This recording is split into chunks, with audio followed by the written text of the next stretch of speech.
Subject in section 4 is graphing polynomial functions. So here are some steps to graph polynomial functions. First, you want to find the real zeros, right? Your x-intercepts. Go ahead and plot those. Then find f of 0. You find f of 0 by plugging in 0 into your function and finding the y value and then plotting that as your y-intercept. The next thing, you're going to use that end behavior.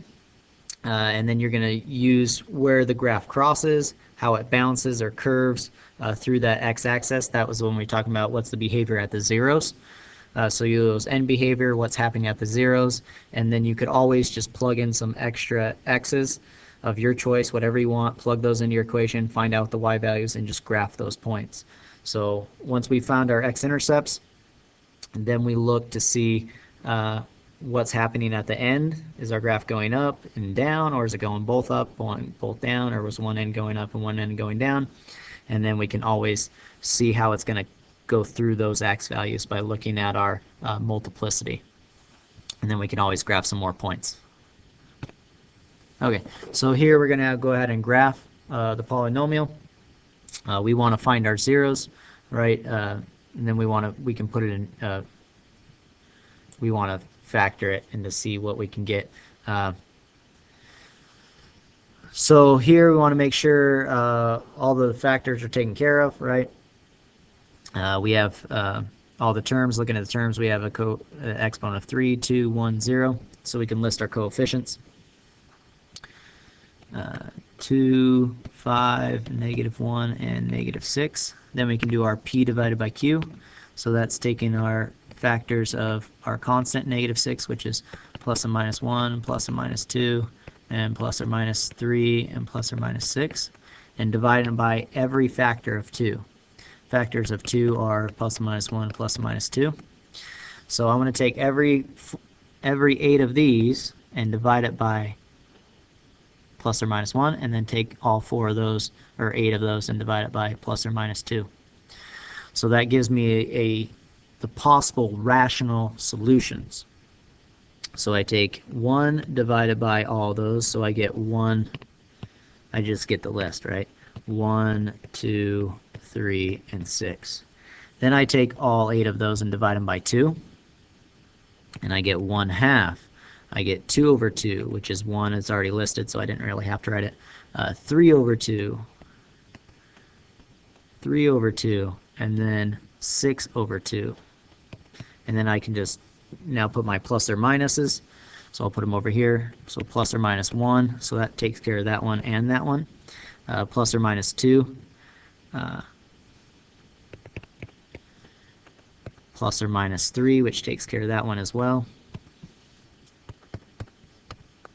Plus or minus 6. And then plus or minus 1/2. And then plus or minus 3/2.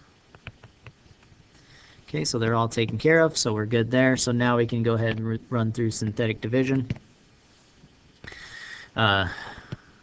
First row is all your coefficients. Make sure you're not missing anything. If you are, put a 0 in that term. Second row always starts with a 0, and we're going to add those two, so 2, and then we're going to multiply whatever lands on the third row by what's in the box, and you can start plugging these in. Any one you want to, because so you always want to probably start with 1. We get 2 times 1 is 2. That goes in the next column.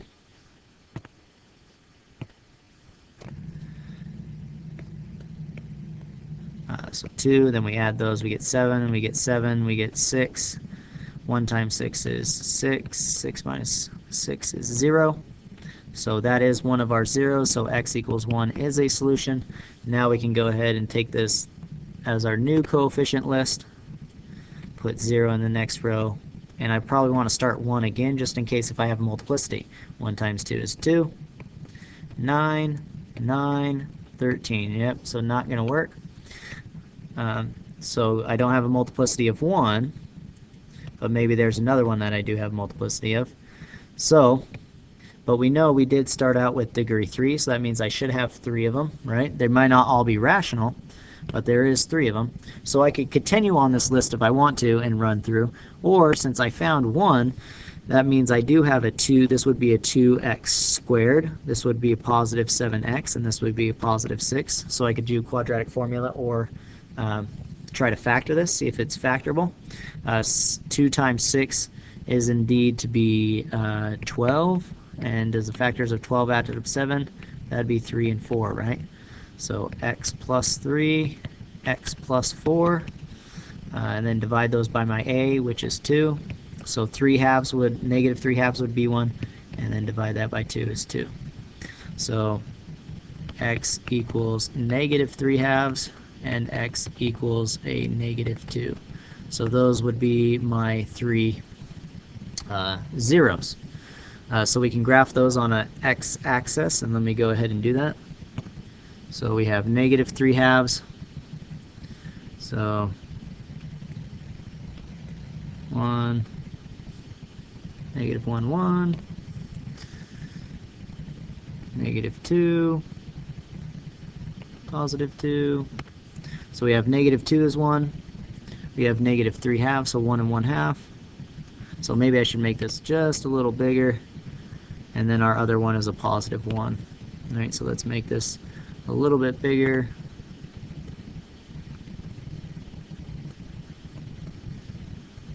Okay, so negative 2, negative 1.5, and then positive 1.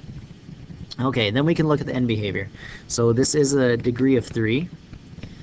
And then we look at, so we know that it's going to go either down and up at the ends, or up and down the other way. So we look at our coefficient. Leading coefficient is a positive. So our end graph is at the ends. It is going to go down. So as I go left, so you can go from the last x-intercept, it's going to go down to negative infinity, and then from the last intercept on the right, it's going to go up. So there's using our end behavior. Now we can look at what's happening at those zeros. Is it bouncing off? Is it curving through? Is there just a straight line? So let's look at the multiplicity.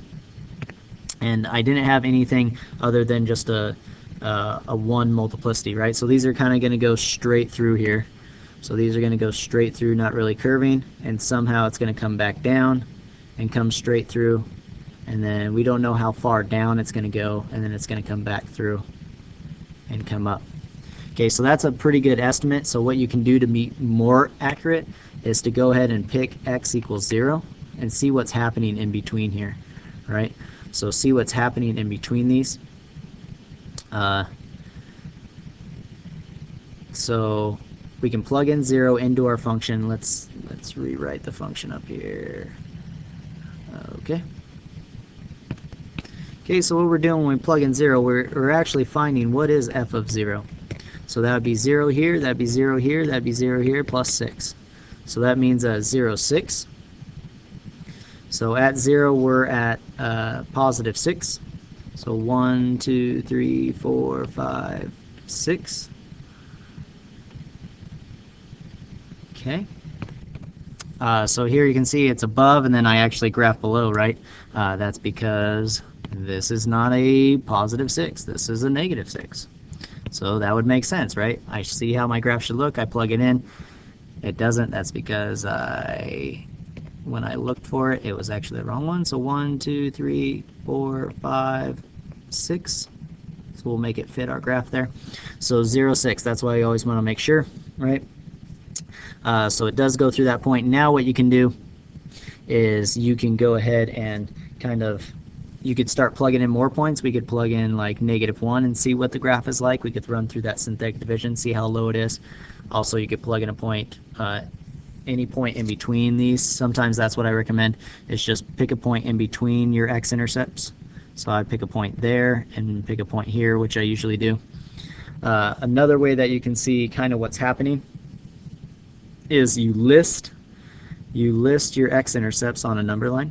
So -2, -3 halves, and 1 on a number line.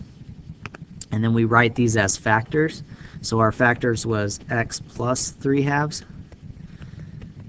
x plus 2, and then an x minus 1 was our polynomial if we write it in factored form.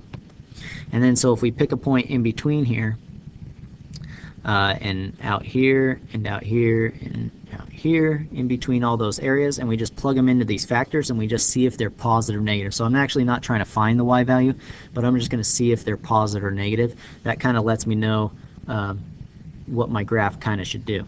So if I plug in a bigger negative than -2, so let's say that's -3, that means this is going to be negative, right? I plug in a -3 here, that's going to be negative, and I plug in a -3 here, that's going to be negative. And then I have three negatives times each other, that equals a negative. So I should be going down. And as I look at my graph, after -2, I do go down. Then I plug in a number in between -2 and -3/2. So that'd be -1 and say 3/4. And I plug that in here, and so that's going to be negative, right?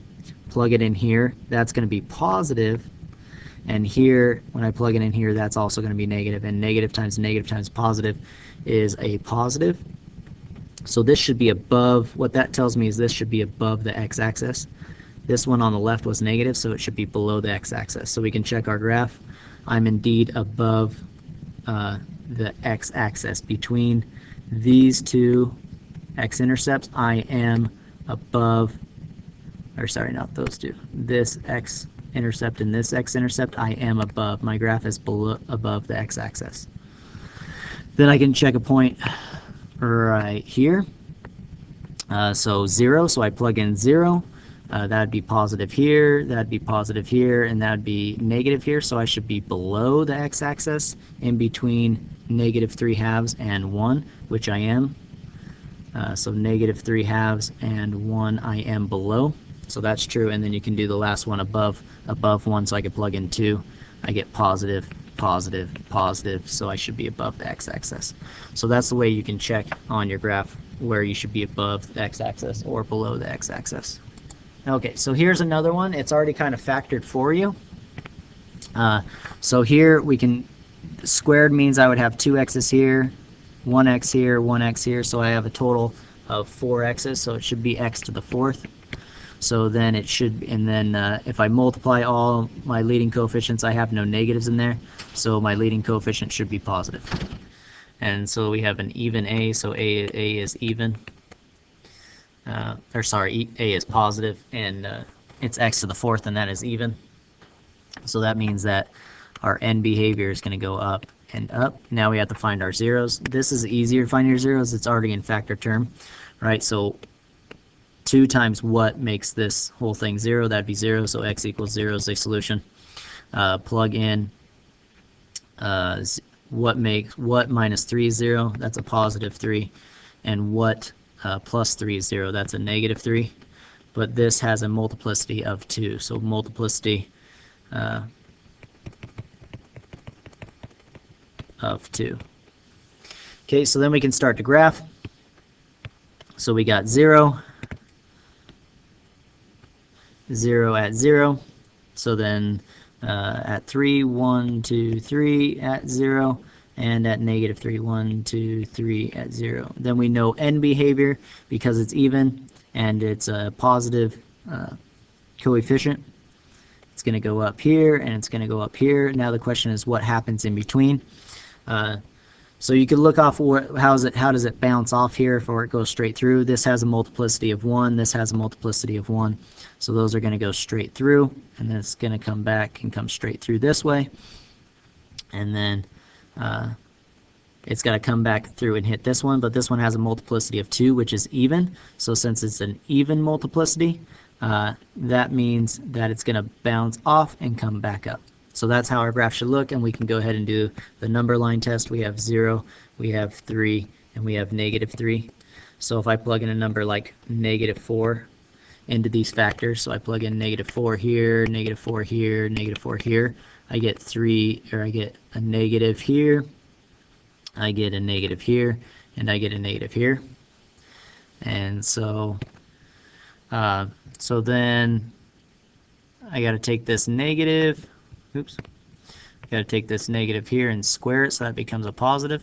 So I have a positive times a negative times a negative, so that's going to be positive. So we are coming up, just like we're doing there. Oh, the one thing, so it is going up. But at negative 3, there's a multiplicity, so it does bounce back. It should bounce back and then hit this, and we can check that here as I plug in, say, negative 2. Why am I using that? As I plug in negative 2. So as I plug in negative 2, that'd be a negative, negative 2. Also negative, negative 2 would be a positive. Positive square is positive, so I should be above. So that's why this comes back above. So there's with their multiplicity. That means at the end it's going to do something different here. It's not gonna be that way and not going to be that way. So you can have a little double check here. Now if we plug in 1 times 2, so we're going to plug in 1 here. 1 I get positive, plug in 1 I get negative, plug in 1 I'm going to get positive. So there I have a negative, so it does drop below and come up here. And then I can plug in a 4, so I get positive here. Plug in 4, get positive, plug in 4, get positive, plug in 4, get positive. So that's why it comes back and keeps going. Okay, so there's that graph. So your homework is on page 330, number 29 and number 33, and then here they are. So number 29 and number 30. Okay, so here's number 29. It is odd, and it's a positive coefficient in front, so it's going to look something like this. There's the end behavior. Now I got to find the zeros. So I list my factors of my constant divided by my factors of the lead coefficient, so that's going to be plus or minus 1, plus or minus 2, plus or minus 4, and plus or minus 8. And then all those divided by the lead coefficient, which is 1, so they're just the same. Synthetic division, make sure nothing's missing. I got 3, 2, 1, and 0. So here we can go through. 1's of course going to work, because I can just add up the coefficients and they equal 0. So 1 times 1 is 1, we get 6, 1 times 6 is 6, we get 8, 1 times 8 is 8, we get 0. So that's one of my zeros, or one of my x-intercepts is x equal 1. We can try to run 1 through again. That's not going to work because they're all positives now. So that means I need some negative answers probably. 1 plus 0 is 1, 1 times negative 1, that's negative 1.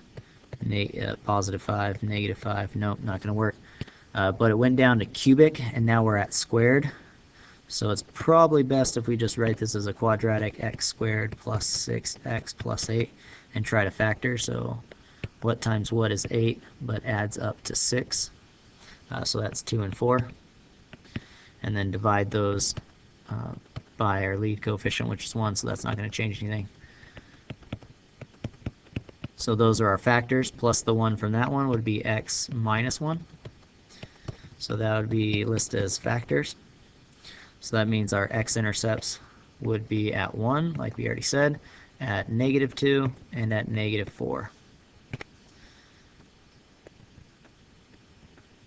So then we know that we're going down here, and we know we're coming up here, so we can test what's in between. There is no multiplicity through here, so we should come straight through these points and then come back down straight through. So it should be pretty even, but we can plug in values in between these to see kind of what's happening. We can plug in f of 0 and plug in 0 into it, and so we should get our constant, which is negative 8. So it should be down at 3, 4, 5, 6, 7, 8, down at negative 8. So we know it's going to come back through here like that. And then we can test that. We know we plugged in 0, we get negative 8, so we know that's why it goes below the x-axis. Now we can test a point in like negative 3. And we could actually plug in negative 3 and actually see the y value that we get. Or we can just plug in negative 3 and see if we're above here. So negative 3 we get negative, negative 3 we get negative, and negative 3 we get positive, so we are above the x-axis. So there's our graph. It's good enough. In calculus we'll do a lot more and graph these more precise than in this section. Okay, so here's number 33. So we have 2 here, we have 1 here, and then this one's being squared, so we have 2 more. So we have a total of 5. So it's going to be an x to the 5th. All these coefficients in front of these are all positive, so our coefficient is going to be positive. So it's going to look something like this, our end behavior.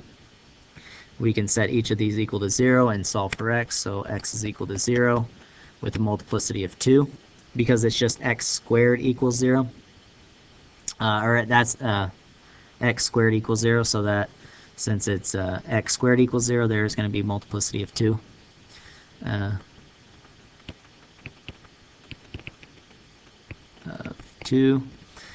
This has a single term, so that's going to be just positive 2. This has a squared, so that's going to be a multiplicity of 2 as well. So multiplicity of 2 as well. And that gets us our total of 5, right? 2, 4, and 5. Okay, so then we can graph these. We're at 0. We're at -3. We're at positive 2. And since it's a multiplicity, I guess let's look at its odd. So it's going to go down and up.